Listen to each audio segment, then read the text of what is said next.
Hey guys, hope you're having a great winter day.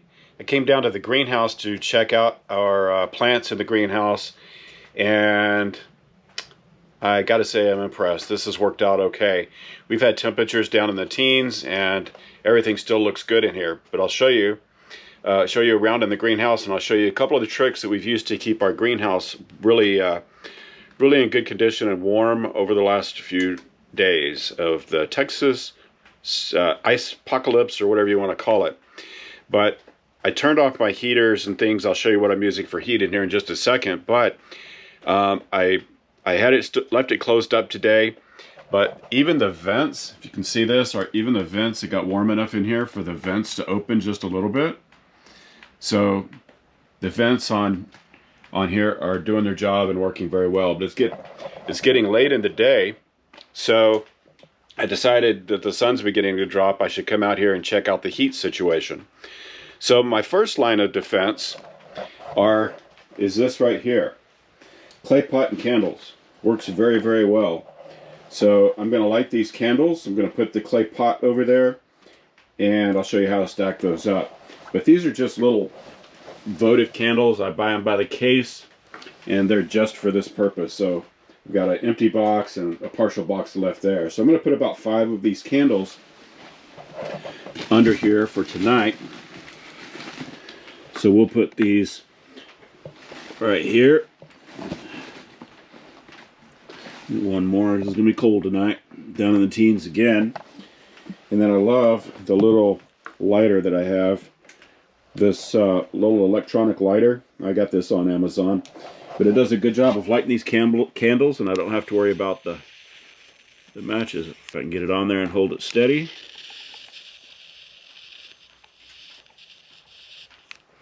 Just got to get the little wick between the igniter there.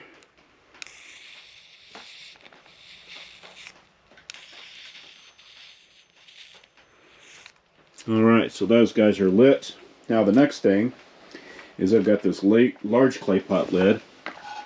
I'll put the clay pot sitting on a brick, sitting on a board. What the board does is keeps the bottom of the pot off the ground so that it has enough oxygen to burn the candles. So I just set that on top, just like that. It's upside down pot. And I've got another pot here. So I take this pot and set it up, and I line the holes up like that so it transfers heat very well. Then I take one of the bases and put that right here. So the other night when I came out, I had set this up and was using it, I came out with a thermometer and took the temperature on the clay with a little laser infrared thermometer, and the temperature of the clay up here on the top and sides everywhere on this thing was between 105 and 108. So that was regulating heat out into the greenhouse all night.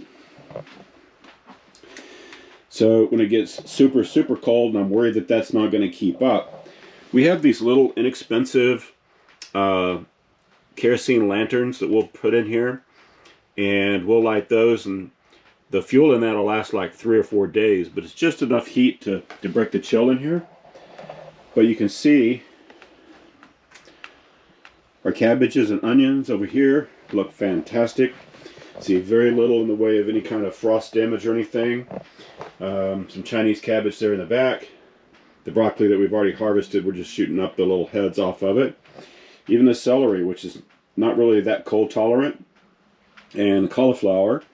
A few carrots down there. But you can see everything in here has stayed nice and green and healthy, and is growing well.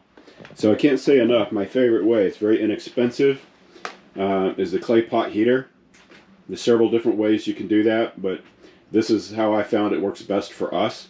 And the little votive candles, they'll last, each one of those will last about 8 hours that they'll burn. So I'll come out early in the morning and check it all out again and make sure everything's in good shape. I'm not sure yet tonight if I'm going to light those the little lanterns or not, but I'll have to check the weather and temperatures and keep an eye on it. But can't say enough about the candle heater. Works very well. Radiates lots of heat in the greenhouse. So I think that says it right there. Plants are still alive and thriving. So I hope you enjoyed these tips and keep your greenhouse and your plants warm in the winter. You could also put freeze cloth over these to even give it better protection. I just chose to do it this way as sort of an experiment and see what happens. So far so good. It's working out. Got a few more cold nights to go this winter. We'll just play it by ear and learn our lessons. If you enjoyed the video, please like and subscribe. Otherwise, I'm going to see you next time. Have a great afternoon. Bye-bye.